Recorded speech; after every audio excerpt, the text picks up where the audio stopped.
Hi, we are Britt and Drea from motherhoodalliance.com, and we are excited to welcome you to a new 3-episode series with Serenity Mason, a nurse, international board-certified lactation consultant, certified postpartum doula, certified postpartum transition coach, and the founder of The Milk Grove. With over 10 years of experience of supporting high-risk pregnancies, caring for premature and medically complex infants in the NICU, and providing lactation support, Serenity's mission is to create a softer and more supported landing for new families. At The Milk Grove, she offers perinatal education classes that span from conception to postpartum, breastfeeding basics, in-home postpartum and lactation support, respite care, a NICU transition program, and even herbal tea blends and topical products. Outside of supporting families, Serenity enjoys sunshine walks, gardening, herbalism, curling up with a good book, and spending time outside, all with her husband, 2 kids, dogs, and chickens. I'm excited for you to dive into this in our episode, Serenity. This conversation is going to be packed with insight and encouragement for anyone navigating pregnancy, postpartum, feeding journeys, NICU transitions, or anything else in this season of life. So we're excited to dive into today's conversation. Hey, everybody. Welcome back to the podcast. We are in episode number 3 with Serenity from The Milk Grove. Welcome back, Serenity. Thank you. We've had 2 great episodes so far. I love that we're able to do multiple episodes with a guest because we can talk about completely different topics. Honestly, our first episode was about NICU babies, and when they are coming from the NICU to coming home, it can be really scary. And so I really appreciated you sharing your expertise as a longtime NICU nurse, so parents can feel more comfortable with that. And then in our second episode, we talked all about breastfeeding, common challenges people might expect, tips for those, different ways to use breast milk, just some really cool things to talk about there. So in this episode, though, we're going to be talking a little bit more about society these days, how things have changed, biologic norms, just all sorts of different things that I think will be a really encouraging conversation for people just to listen into and participate in. But let's start with a definition. What is a biologic norm? A biological norm in an infant is, I feel, not supported in today's society and today's culture. Infants normally, biologically, want to be near mom. And I feel like a lot of today's marketing is not necessarily supporting normal biology, infant regulation and recovery. It's more so trying to minimize normal infant behavior. So it's normal for babies to cry. It's normal for babies to want to be held and soothed. If you think about how they've spent their entire first 9-10 months of life in utero constantly contained in this flexion position, rocked, hearing mom's heartbeat, smelling, all of a sudden now being born, and they're no longer contained 24/7. They're expected to just tolerate clothes that we put on them, tolerate all the lights and sounds and noises that they're exposed to now. It's a lot. It's a lot. They want to be held. Why do you feel like things are different nowadays? Feel like with evolution, moms are expected to bounce back quicker, whether that be physically, at work or socially. There's this pressure to get back to normal. I don't know why, but that all that hurts the normal rhythm of a newborn's life and the postpartum period. They're almost rushed, like they're rushing moms and they're rushing babies. Yes, absolutely. But why? What's the need? Historically, it hasn't ever been like that. The newborn stage and the early postpartum stage is meant to be a period of calm and recovery, not hurry up and get back to normal. Do you feel like there are long-term repercussions for babies because of them being thrown into a fast-paced world right away, where they're almost kind of, in some ways, left to fend for themselves? And obviously they're cared for, but like you're saying, they're warm and cozy in the womb, and then they're born, and then they're expected to just like sleep by themselves on their back in a bassinet. So Are there long-term repercussions to this? I think, like you said, we're kind of forcing our kids, our infants, our newborns to become more independent sooner than they need to be. And I'm sure that probably results or comes up later in life with difficulty regulating themselves. Does make sense. Well, and even just repercussions for mom, like to your point, why do we do this? We feel like we have a baby, but then if somebody's coming over to visit, we feel like our house needs to be clean. And Yeah. so we're just rushing and have these like societal expectations and pressure and guilt that we put on ourselves, and then we have to put the baby down so we can get all these tasks done. The tasks, Yeah. tasks, tasks that just never end, right? And Mm-hmm. so I feel like that just immediately sets up burnout within motherhood. Mm-hmm. Well, Mm-hmm. it doesn't help either that, our Western society only allows, 6 weeks of postpartum of, Right. staying home, right? And so that is a rush in itself. And It 6 weeks is is. barely enough time to really get a good experience and establishment before now you're off to work and, Yeah. like full time again. And obviously some Mm-hmm. people need to do that and our society has changed in a way, but it's too bad, that we can't have more time with our babies or kind of ease back in. There's a lot of discussions everywhere about all this stuff, obviously. I think that's a hot topic on all levels, all aspects. So you're a postpartum doula. You're oftentimes working with families from pregnancy through a couple of months postpartum because you Mm-hmm. offer anywhere from breastfeeding basics prenatal class all the way through postpartum doula care. How are you supporting and encouraging moms especially to slow down? How do you help them foster this time frame and just be in the moment and ignore society? I think that's tough for most women. We have these high expectations of ourselves that we need to be the best mom, be the best spouse, be the best friend. We need to be the best at all of the above and bounce back quickly. A doula's role is to help mom be that outside person to kind of take a step back, observe from a distance, and suggest or point out where we may need to slow down, how we can slow down, etc. Yeah. And that's where just having that extra set of hands, that extra mind, and like you said, to step back and like see the actual 10,000-foot view of what's truly important right now and what's not, Yeah. and to be that person. If a mom is feeling anxiety about cleaning her bathroom, it's like, okay, well, I can help with that. Like go take a nap, Hmm. you Hmm. know. What are your thoughts on social media and how much that impacts us in this discussion? There's a lot out there on social media. And I think a lot of it is well intended. I think most influencers come from an area of good intentions. But nowadays, with how prevalent and easy it is, you're getting all this information, suggestions, recommendations. This is what worked for me. This is my experience, etc. It's all getting thrown at you. And there's so many variables to take into consideration. Like I said, I think most of it is well intended, but maybe not necessarily appropriate, so to say. Yeah. Well, and there can be pros, like you're saying, where maybe you're learning some new tools that you could use in parenting, or somebody has an encouraging type post, but at the same time, there's so much like comparison and Yes. pressure that we get from it.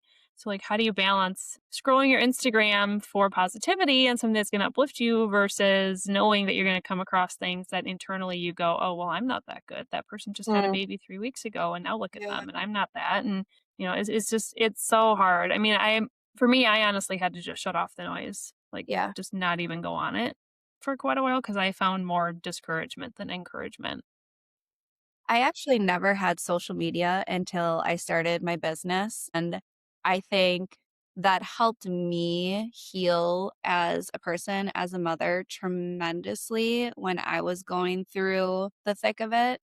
I go on social media now and I see everything that's out there and the pressure that's put on moms, and I'm overwhelmed by it. And I'm well past that period. I can't imagine how new moms must feel when you're already going through the hormonal shifts, the sleep deprivation, the identity transition, all of those social comparisons, and all the information being thrown at you, which is where I think a doula really can come into play and can be really helpful with navigating the norms, those biologic norms and expectations. So share a little bit more about that. What would that look like in a home? So, babies, infants, it's normal for them to wake frequently. They sleep a lot, but they wake frequently. I think society, social media, just our culture in general, kind of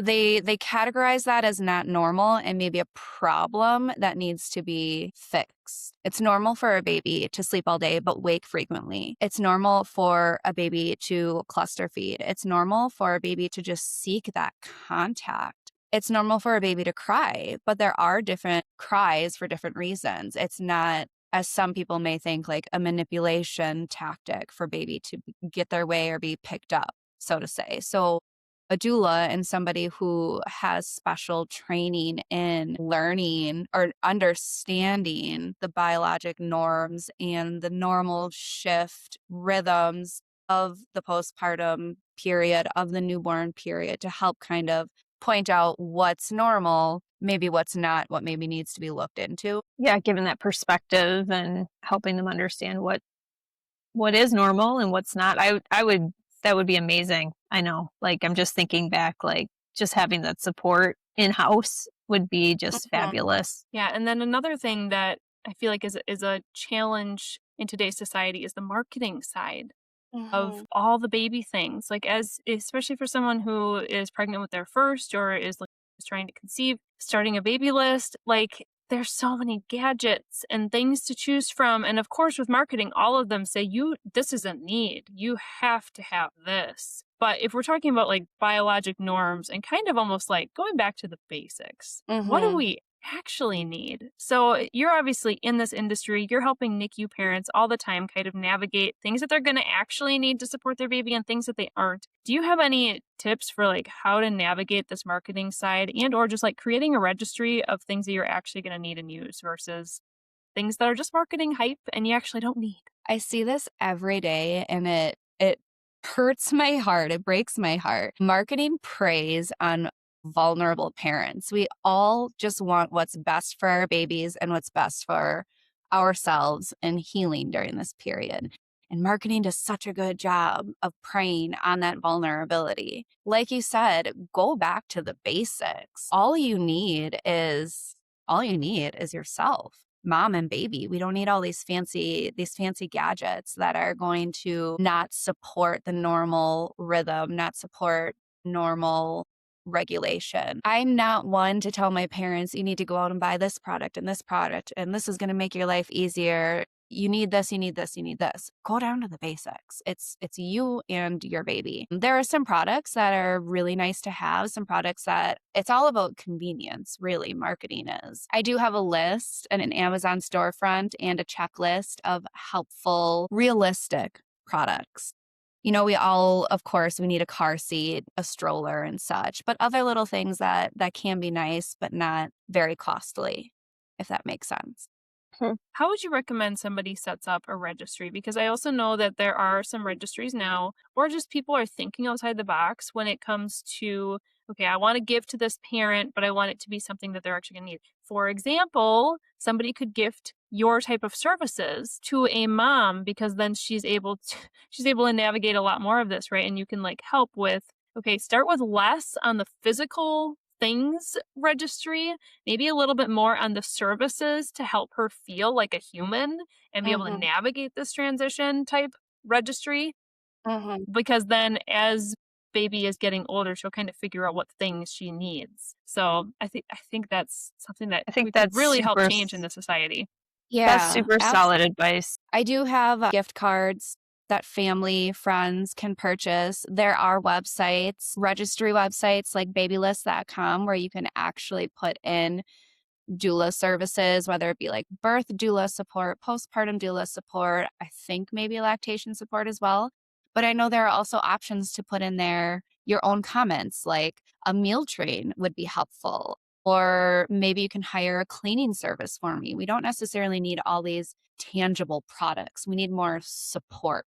Absolutely. And I think that's kind of where we want to finish this episode in is like we're identifying problems, right? And I think a lot of people can listen into this episode and just kind of feel it with us and be part of the conversation and be like, yeah, I'm feeling that too. Okay, but what do we do? Like how can we spin this around to be like, okay, we've identified a problem. Now here's some things that we can do, whether it's for ourselves or supporting mothers going forward.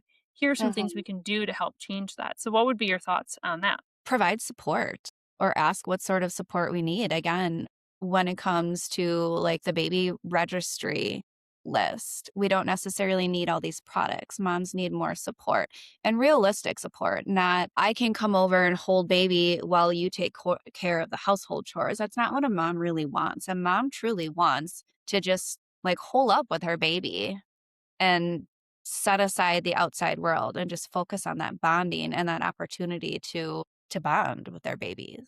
Yeah.